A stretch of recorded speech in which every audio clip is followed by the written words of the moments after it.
Selamat datang kembali di Mas Bro. Hari ini kita mau review ya pemakaian Asus Zenfone 5Z flagship dari Asus. Ini setara dengan mungkin iPhone Pro Max atau Samsung S9 Plus atau apa ya, saya lupa. Ini dibeli sebelum COVID-19 atau pada tahun 2019 ya dibeli ya bro, yaitu pada akhir tahun. Speknya ini menggunakan Snapdragon 845 kalau nggak salah. Terus Adreno 630 atau 660 saya lupa. Ntar coba kita cek aja di device-nya nanti ya. Ini untuk tampilan seperti ini bro. Ini saya kasih pakai anti spy ya. Karena layar aslinya masih bagus sih. Aduh susah lagi. Lihat ini kan ada bekasnya gunting tuh manual ya bro. Ya masang sendiri.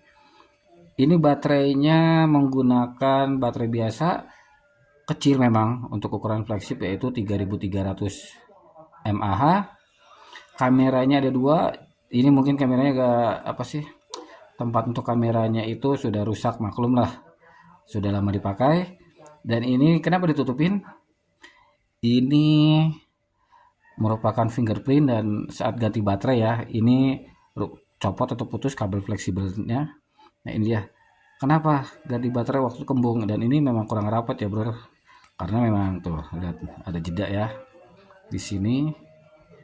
Karena memang kehabisan lem saat itu bro. Dan untuk kameranya ini ada di depan, dia masih menggunakan seperti ini, bukan Infinity U atau segala macam. Layarnya juga bukan AMOLED. Dan kelebihannya yang saya cari adalah pertama, dia masih bisa menggunakan kabel headphone. Dan yang kedua, ini masih bisa menggunakan kartu memori walaupun hybrid. Jadi tinggal pilih aja mau pakai dua SIM card atau satu SIM card dengan kartu memori. Dan untuk hasil kameranya ini cukup bagus karena dia menggunakan sensor Sony IMX. Kemudian untuk memorinya dia 128, RAM-nya 6. Dan tipenya adalah tipe UFS. Kita bisa cek di device info hardware. Lihat di sini 6 GB UFS ya, bro. SoC-nya menggunakan Snapdragon 845, 64 bit dan Adreno 630 seperti yang saya bilang tadi. Kemudian sistemnya ini Android 10, layarnya udah Full HD ya, bro. Untuk kerapatan DPI-nya itu 420. Dan untuk penyimpanannya pun ini ada kartu memorinya punya anak, karena saya kasih ke anak sekarang, sudah saya wariskan. Kameranya ini menggunakan sensor Sony IMX depan belakang, dan sudah ada OIS-nya bro. Baterainya itu 3300. Sensornya pun cukup lengkap, ada akselerometer, cahaya, proximitas, makrometer, giroskop, barometer dan lainnya. Aplikasinya pun cukup banyak. Ini diinstal oleh anak saya. Saya cuman device info hardware karena ini masih stok Android bro.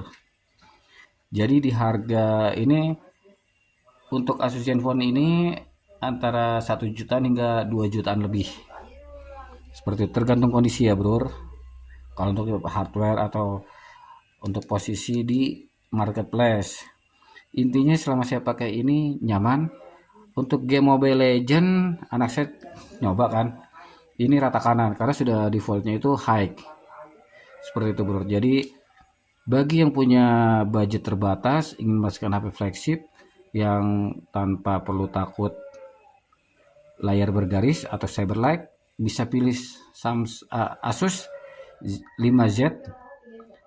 Memang ini kelebihannya di sini ya, karena ini feel-nya tuh beda. Ini materialnya bagus, ini kaca ya bro.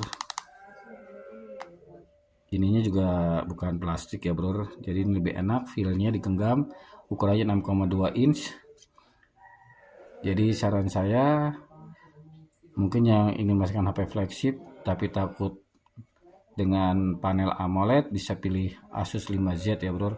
Kameranya pertama adalah sensor Sony, sudah ada OIS dan sudah ada ultrawide.